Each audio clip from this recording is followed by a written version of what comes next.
할렐루야.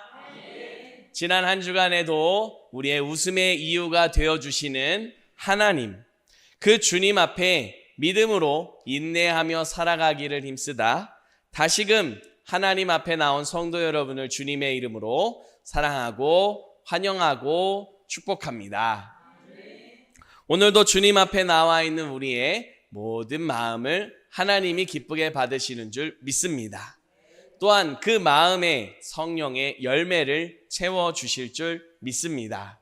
이 믿음으로 주님께서 주시는 성령의 열매를 가득 안고 삶의 자리로 나아가 하나님 나라 이루는 모두가 되시기를 주님의 이름으로 축복합니다. 이제 주신 말씀 신약 성경 에베소서 2장 1절부터 10절까지 말씀으로 그 풍성함을 나타내려 하심이라 라는 제목으로 하나님 말씀 전하겠습니다. 지난 주에는 제가 개인적으로 참 뜻깊었던 시간이 있었습니다. 지난주에 제가 다녔던 학교, 그리고 제가 몸담아서 함께 사역하고 예배드렸던 동아리가 있습니다. 시냇가에 심은 나무들이라는 예배를 사모하고 예배를 드리기를 좋아하는 그런 동아리였습니다. 어느덧 그 동아리에서 함께 예배드린 시간이 굉장히 많이 흘렀다라는 생각을 하게 됩니다. 몇 번이고 가고 싶은 마음이 있었지만 거리도 거리고 시간도 시간이고 여러 가지 상황상 참여할 수 없었습니다. 그런데 이 방학이 되면, 특별히 여름방학이 되면 전도 여행이라고 해서 약 일주일가량을 다른 지역에 가서 교회를 섬기고 또 거리에서 찬양을 하며 전도도 하는 그런 전도 여행을 하게 됩니다. 이번에는 이 가까이 있는 삼척으로 온다는 소식을 들었습니다. 물론 시간이 쉽지만은 않지만 일부러 시간을 내서 찾아가서 잠시 만나고 교제하는 시간을 가지고 왔습니다. 갔는데 저에게 질문하는 겁니다. 목사님이 몇 기세요? 라고 하는 겁니다. 저는 제일 난감한 게 몇 기냐라는 겁니다. 제가 학교를 2003년도에 입학을 해서 03학번입니다. 이것까지는 아는데 몇 기다라고 하는 건 전혀 생각을 하질 않기 때문에 전혀 생각을 않고 기억도 못하는데 굳이 또 몇 기냐고 질문을 해서 참 난감했습니다. 또 나름대로 열심히 계산해서 아마 몇 기인 것 같아요 라고 말을 했습니다. 그랬더니 그때부터 그 앞에 있는 재학생들을 소개해 주기 시작했습니다. 몇 기 손 들으세요. 몇 기 손 들으세요. 몇 기 손 들으세요. 고학년부터 저학년까지 해서 쭉 가는데 따지고 보니까 저하고 20년이 넘게 차이 나는 학생들이 있는 겁니다. 언제 이렇게 시간이 흘렀지? 라는 생각을 했습니다. 그리고 또 한 가지 생각하기로 최근에 다 아시다시피 학교마다 운영하는 데 큰 어려움이 있습니다. 특별히 신학교는 더더욱 많은 어려움들을 겪고 있습니다. 그런 중에 학교에 재학생들이 있고 그리고 그 동아리가 지금까지 있다라고 하는 것이 참 놀랍고 감사했습니다. 우리의 시간이 흘러가도 여전히 예배를 사모하는 사람들이 계속해서 있구나라는 생각을 했습니다. 또한 그 동아리를 통해서 그 안에 속해 있는 지체들이 믿음으로 세워지고 나아가서 한 가정을, 한 교회를 사랑으로 섬기고 세워가는 모습이 되게 하신다는 그런 마음에 참 감사한 시간을 보내고 왔습니다. 시간이 아무리 흘러도 하나님은 지금도 하나님의 일을 하고 계십니다. 그 하나님께서 이 시대 그리고 이 한 주간 우리 성도 여러분을 통해 놀라운 주님의 일을 행하실 줄 믿습니다. 특별히 그 일 가운데 우리가 하나님의 자비하심을 나타내는 귀한 한 주간이 될 수 있기를 바랍니다. 이것을 소망하며 이제 우리에게 주시는 말씀 가운데로 나아가고자 합니다.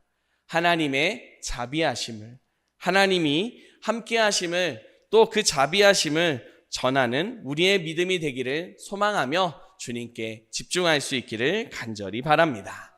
첫 번째로 하나님께서 우리에게 주시는 말씀입니다. 우리 같이 한 목소리로 고백하겠습니다. 하나님이 예수님 안에서 자비를 주셨습니다. 아멘. 우리가 지금 성령의 열매를 다시 나누고 있습니다. 오늘은 자비에 대해서 함께 생각해 보려고 합니다. 자비가 개역 개정 성경에서는 그 자비라고 하는 단어로 33구절에서 나타나고 있는 걸 볼 수 있습니다.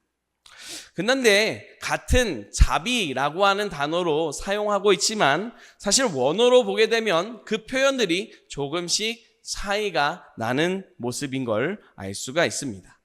분명한 사실은 그 자비라고 하는 표현들을 따지고 그리고 그 의미들을 생각해 보면 친절하다, 다정하다, 또 신사적이다, 신실하다, 착한 마음이다 라고 하는 여러 가지 의미들로 생각할 수 있습니다. 이렇듯 자비하면 여러 가지 의미로 생각할 수 있습니다. 참 자비하다. 지난 한 주간 내내 자비가 뭘까 고민을 많이 하고 생각을 했습니다. 그리고 질문도 해봤습니다. 네, 제가 만약 여러분에게 질문하면 여러분은 뭐라고 답변하시겠습니까? 자비라는 단어를 아십니다. 그럼 자비가 뭐죠? 알고는 있는데 그리고 어떤 개념인지 대충 이렇게 그려지긴 하는데 딱 설명하기가 쉽지가 않습니다. 그만큼 그 안에는 참 많은 의미들이 담겨 있기 때문입니다. 그렇게 고민하는 중에 팀 켈러의 갈라디아서 복음을 만나다라는 책에서 이 자비를 설명하는 내용을 보았습니다. 한 문장인데요. 그 내용을 읽어드리겠습니다. 깊은 내적 안정감에서 비롯된 나를 낮추는 마음으로 타인들을 실제적으로 섬기는 능력을 말합니다. 이 문장을 읽으면서 자비가 이런 거구나 라고 하는 생각을 할 수 있었습니다. 특별히 이 문장에서 자비의 특징을 두 가지로 생각할 수 있었습니다. 첫 번째로 나누는 것은 깊은 내적 안정감이 있다는 겁니다. 자비 안에는 안정감이 있습니다. 이 안정감이 있다라고 하는 이 표현에는 그냥 심적인 표현만이 아닙니다. 우리의 영적인 측면까지 포함이 되어져 있습니다. 그러면 이 내적인 안정감이 있다라고 하는 의미를 어떻게 우리가 이해하면 좋을까요? 그래서 반대를 한번 생각해 봤습니다. 안정감의 반대. 그 반대는 아마 혼란이라고 생각됩니다. 혼란한 상태, 이 혼란한 상태는 약간의 변화에도 흔들립니다. 약간의 변화에도 불안감이 찾아옵니다. 어찌할 바를 몰라 방황하는 그리고 또 헤매이는 모습이 될 수 있습니다. 또한 원래의 상태로 돌아가려고 하지만 어떤 모습이 원래의 모습인지 잊어버린 겁니다. 어떤 모습인지 정말 원래의 모습으로 찾아야 되는 게 뭔지 알 수 없으니 찾을 수 없는 그런 모습. 그게 바로 혼란이다라고 생각이 되어졌습니다. 이것저것 뒤섞여 있습니다. 본래의 모습이 잊혀졌습니다. 이런 모습, 이게 사실 혼란 가운데 있는 죄 가운데 있는 우리의 모습과 똑 닮아 있습니다. 하나님께서는 우리 모든 사람을 하나님의 형상을 따라 지으셨습니다. 하나님의 평안 안에 하나님이 주신 그 안정감 안에 살아갈 수 있는 모습이 되게 하셨습니다. 흔들리지 않고 중심을 지키며 살아갈 수 있는 모습. 그게 하나님이 우리를 지으신 본연의 모습입니다. 그 중심에는 하나님의 생명이 있고 하나님의 기쁨이 있고 하나님의 능력이 있습니다. 그 속에서 살아가도록 지음을 받았는데 사람이 범죄했습니다. 범죄한 뒤로 사람 안에 안정감이 상실되어졌습니다. 하나님이 주신 생명이, 하나님의 은혜가 무엇인지 알지 못하는 헤매이게 되는 혼란스러운 모습이 되게 되어버렸습니다. 본래 하나님이 우리를 어떠한 모습으로, 얼마나 거룩한 모습으로 지으셨는지를 잊어버리는 그런 지경에 이르게 됩니다.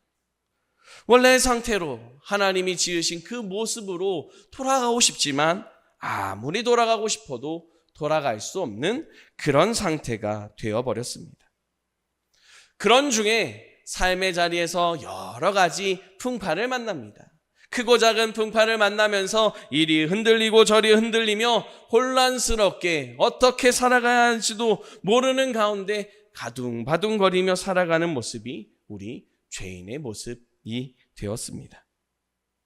이런 모습으로 살아가는 사람들에게 하나님께서 자비를 베풀어 주셨습니다. 오늘 우리가 읽은 말씀은 죄 가운데 있는 사람을 하나님이 구원해 주셨습니다라는 분명한 진리를 우리에게 가르쳐 줍니다. 죄 가운데 있는 사람을 하나님이 그리스도 예수 안에서 구원해 주셨습니다. 그 하나님의 은혜와 사랑을 말씀합니다. 그런데 제가 앞서서 분명히 말씀드렸습니다. 하나님의 은혜와 사랑을 말씀하는데 하나님이 자비를 베풀어 주셨다라고 표현했습니다. WBC 주석에 보게 되면 이런 내용을 이렇게 설명하고 있습니다. 하나님의 은혜가 나타난 것은 하나님이 그리스도 예수 안에서 또한 그분을 통하여 성취하신 모든 일에서 신자들에 대한 그분의 자비로 일어났습니다. 한마디로 말하자면 하나님의 자비가 아니었다면 하나님이 은혜를 베푸시지 않았을 거라는 겁니다. 하나님의 사랑 안에는 하나님의 자비가 포함되어 있다라는 사실을 우리가 생각할 수 있는 모습입니다. 크리스토퍼 라이트의 성령의 열매 책에서 보게 되면 이 부분을 두고 히브리어로 설명하는 걸 볼 수 있습니다. 히브리어 단어 중에 헤세드라고 하는 단어가 있습니다. 이 단어가요, 어떤 곳에는 자비로 설명이 되고 어떤 곳에서는 사랑으로 설명이 되고 또 어떤 곳에서는 친절로, 신실함으로 해석이 되는 등 너무나도 많은 표현으로 해석이 됩니다. 그런데 흔히 사용되는 대부분의 해석은 사랑으로 표현이 됩니다. 하지만 그런 헤세드지만 하나님이 헤세드로 행하실 때에 그분이 약하거나 가난한 사람들을 향해 자비를 베푸신다라고 하는 뜻이 분명하게 포함이 되어 있습니다. 그래서 크리스토퍼 라이트는 분명하게 말합니다. 헤세드라고 하는 그 단어 안에 자비가 있습니다. 그러니 하나님의 사랑이 있는 곳에는 하나님의 자비도 같이 포함되어 있다라고 분명히 말하고 있습니다. 그런 모습들을 보면서 분명하게 저도 말씀드립니다. 하나님의 사랑이 나타났습니다. 하나님의 은혜가 나타났습니다. 그 속에 하나님의 자비가 베풀어져 있음을 기억할 수 있기를 바랍니다. 하나님이 죄 가운데 있는 사람을 사랑하셨습니다. 죄로 인해서 혼란 속에 살아가고 있는 사람들에게 하나님이 은혜를 베풀어 주셨습니다. 그 베풀어 주신 하나님의 사랑, 그 은혜를 오늘 말씀 7절에서 이렇게 말씀하고 있습니다. 이는 그리스도 예수 안에서 우리에게 자비하심으로써 그 은혜의 지극히 풍성함을 오는 여러 세대에 나타내려 하심이라. 개인적으로 하나님이 은혜를 베푸시고 하나님이 사랑을 보여주신 이 말씀에서 자비를 베풀어 주셨습니다라고 말할 수 있는 이유가 여기에 이 말씀 속에 또 있습니다. 앞서 말씀드린 대로 자비라고 하는 단어로 표현되는 단어는 여러 가지가 있습니다. 그 중에 특별히 갈라디아서에 있는 성령의 열매에 나타나는 그 단어는 헬라어로 크레스토테스라고 하는 단어를 사용합니다. 그런데 이 단어가 오늘 우리가 보는 이 말씀에 자비하심이라는 단어에 그대로 사용이 되고 있습니다. 하나님이 말씀하신 그 자비를 동일하게 사용하면서 하나님이 베풀어 주신 은혜, 그 속에 자비가 있다라는 사실을 분명히 가르쳐주고 있습니다. 사랑하는 성도 여러분, 하나님께서 그 자비하심을 베풀어 주셨습니다. 자비하심을 베풀어 주시는 과정에 독생자 예수 그리스도가 함께합니다. 독생자 예수 그리스도를 내어주시는 하나님의 한량없는 사랑이 나타나고 있습니다. 그 아들 예수님께서 이 땅에 오셔서 하나님이신 예수님께서 그리스도이신 예수님께서 자기 몸을 십자가에 내어주시며 우리 죄를 대신해서 십자가에서 담당해 주셨습니다. 말로 표현할 수 없는 그 풍성한 사랑이 담겨 있습니다. 하나님이 우리에게 베풀어 주신 자비에는 이렇게 풍성한 주님의 은혜가, 풍성한 주님의 사랑이 나타나게 됩니다. 그래서 우리는 하나님의 자비를 통해 하나님의 사랑을 깨달을 수 있습니다. 사랑하는 성도 여러분, 이런 주님의 자비하심은 지금 이 시대를 살아가는 우리에게 한량없이 부어지고 있음을 믿으시기 바랍니다. 이 한 주간에도 하나님은 쉬지 않고 우리를 향해 자비를 베풀어 주십니다. 그 자비를 통해서 예수 그리스도의 사랑을 발견하게 하십니다. 하나님의 한량없는 그 능력을 찬송하게 하십니다. 그 풍성한 사랑을 삶의 자리에서 깨닫고 더욱 주님 앞에 감사하며 찬양하며 살아가는 귀한 걸음이 되시기를 주님의 이름으로 축복합니다. 두 번째로 하나님께서 우리에게 주시는 말씀입니다. 우리 다시 한번 한 목소리로 고백하겠습니다. 예수님을 생각하며 자비한 모습으로 살아갑시다. 아멘. 앞서 말씀드린 대로 이제 자비라고 하는 그 말을 설명하기 위해 갈라디아서 복음을 말하다 책에 나오는 한 문장을 계속 이어갑니다. 말씀드렸던 내용, 깊은 내적 안정감에서 비롯된 나를 낮추는 마음으로 타인들을 실제적으로 섬기는 능력을 말합니다. 입니다. 첫 번째는 우리의 깊은 내적 안정감을 하나님이 주신 자비를 통해서 그 풍성함을, 그 은혜를 깨닫게 된다는 내용이었습니다. 두 번째 특징으로는 무엇을 볼 수가 있냐면요, 실제적으로 섬긴다라는 특징이 있습니다. 자비는 실제적으로 섬깁니다. 일하는 크리스천을 위한 서신서 요한계시록 책에 보게 되면 이와 같은 내용이 있습니다. 성령의 열매는 하나님께서 오늘 우리가 일하는 일보다는 우리가 어떤 사람으로 성장하는지에 관심이 있음을 보여줍니다. 어떤 일을 하느냐가 아니라 어떤 사람으로 성장하느냐라고 하는 사실을 보여주는 게 성령의 열매다라고 표현합니다.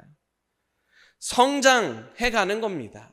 성령의 열매가 있는 사람은 그 삶이 성장하고 성숙해감을 믿으시기 바랍니다. 이 성장에는 변화가 따릅니다.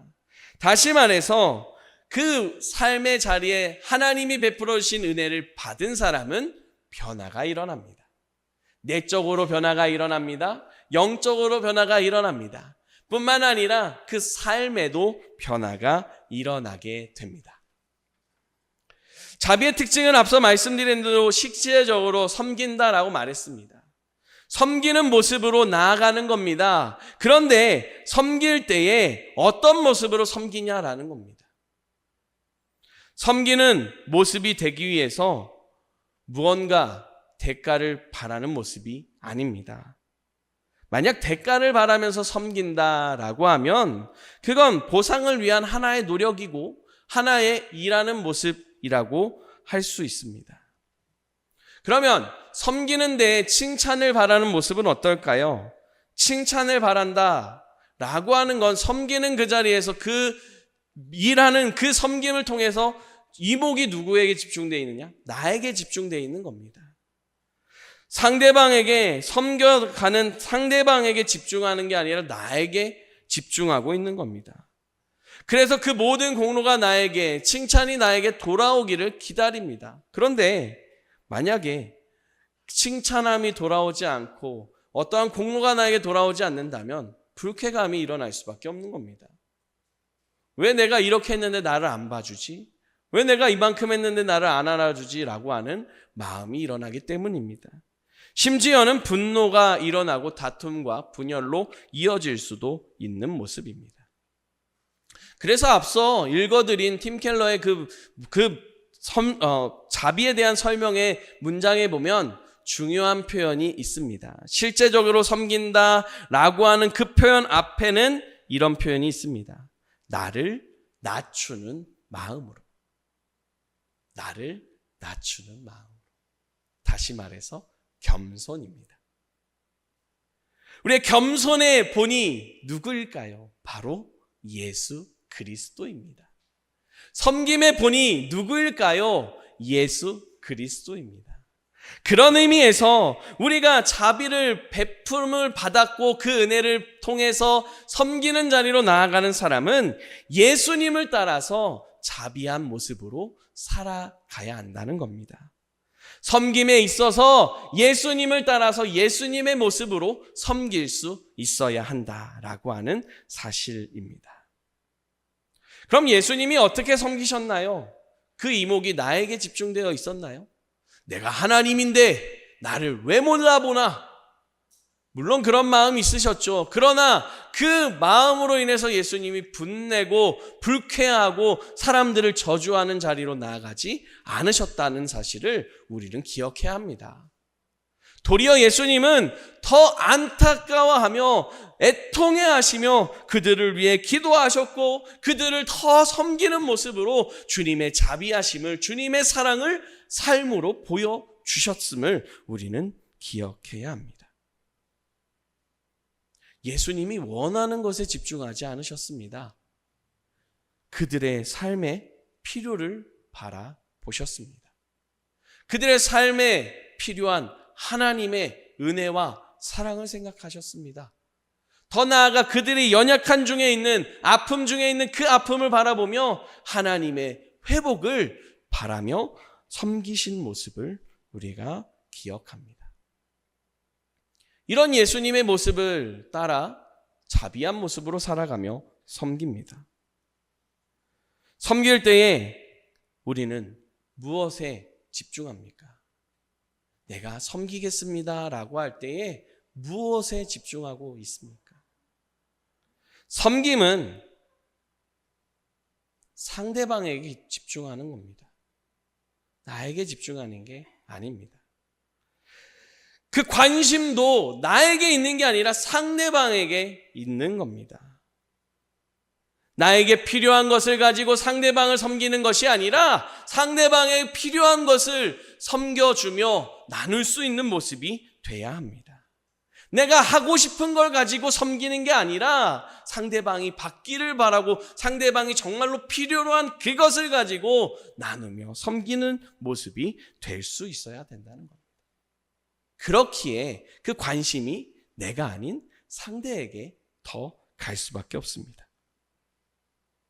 상대방에게 관심을 가지고 상대방을 집중하면서 생각하다 보니 그의 상황이, 섬김의 대상의 상황이, 그 처해 있는 상황이, 환경이 알아지게 되는 겁니다. 그러니까 그 속에서 뭐 어떤 것이 필요할까라고 하는 생각을 할 수 있고 그것을 또 나누며 섬기며 나아갈 수 있는 모습이 되기도 합니다. 해마다 어버이날이나 생일을 맞이하는 그런 어른들을 바라보곤 합니다. 그리고 그 어른들에게 또 어버이날마다 선물을 어떤 걸 하면 좋을지 고민하는 모습들을 봅니다. 때때로 고민을 하다 끝에 마지막으로 선택하는 것이 현금입니다. 왜 현금을 선택할까요? 아무리 생각해도 필요한 것이 다 웬만하면 다 있는 것 같습니다.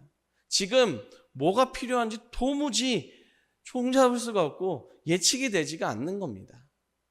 괜히 드렸는데 있는 걸 또 드리면 죄송한 마음이 더 커질 것 같으니까 필요한데 쓰십시오. 가장 요긴하게 쓰십시오라고 하면서 현금을 드리게 되는 겁니다.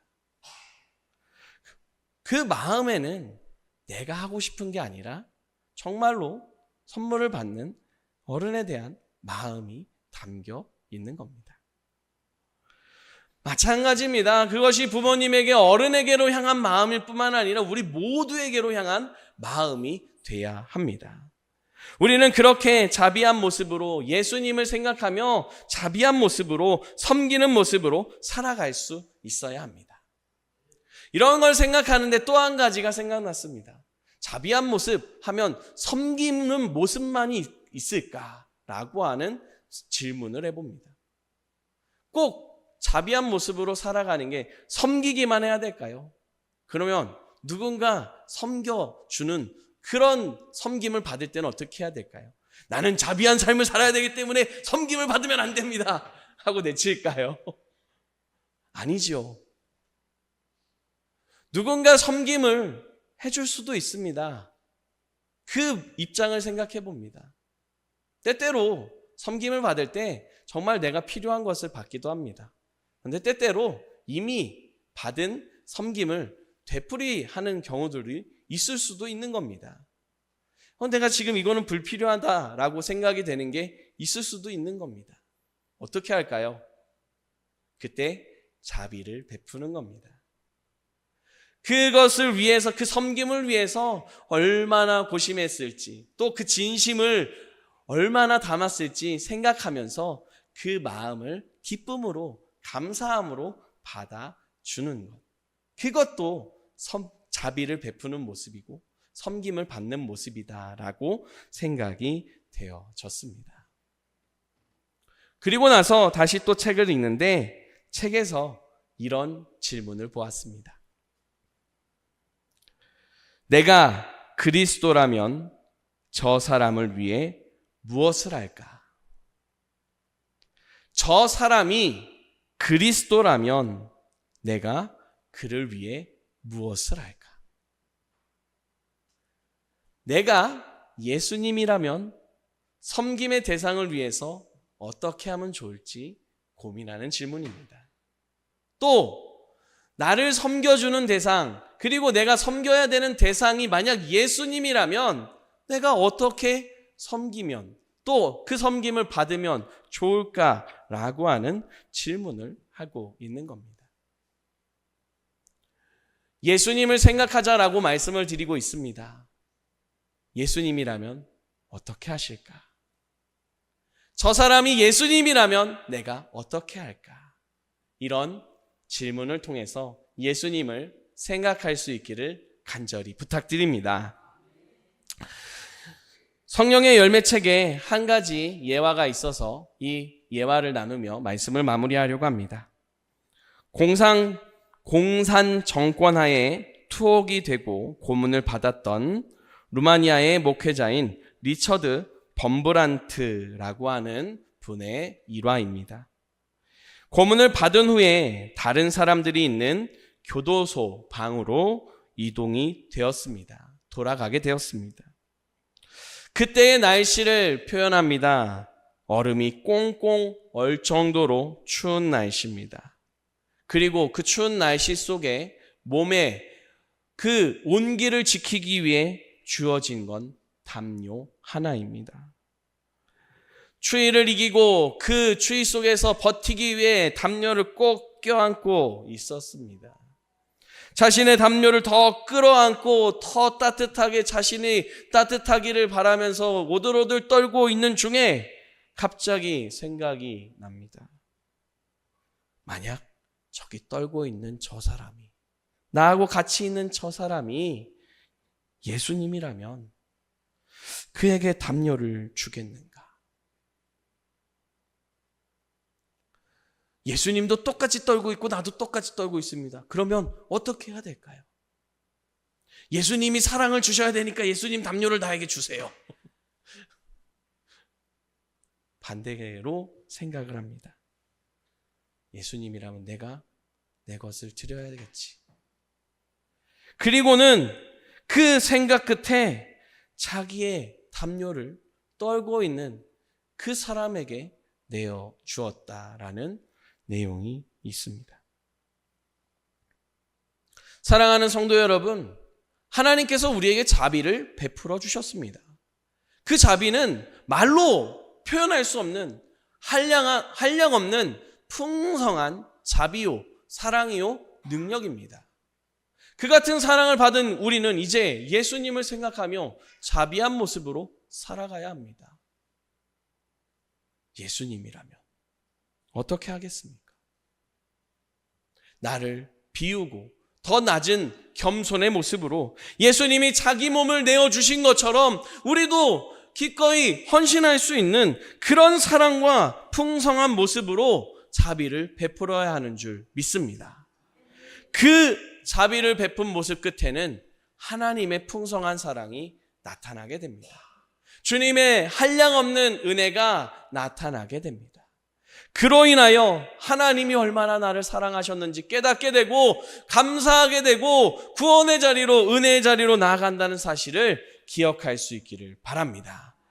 사랑하는 성도 여러분, 이 한 주간 우리에게 자비를 베풀어 주신 예수 그리스도를 생각하며 살아갑시다. 예수님이 우리를 사랑하신 그 사랑을 생각하며 우리도 자비한 모습으로 사랑하며 섬기며 살아갈 수 있기를 주님의 이름으로 축복합니다. 기도드리겠습니다. 하나님 감사합니다. 말로 다 형용할 수 없는 풍성한 사랑과 은혜와 자비를 베풀어 주시니 감사합니다. 예수님 안에서 주신 그 사랑, 그 은혜, 그 자비 기억하며 살게 하여 주시옵소서. 예수님의 그 풍성한 자비와 사랑을 따라 자비한 모습으로 살아갈 수 있도록 도와주시옵소서. 우리의 힘과 생각과 능력으로는 부족하오니 성령님 역사하사 자비의 열매가 있는 삶이 되게 하여 주시옵소서. 예수 그리스도의 이름으로 기도드립니다. 아멘.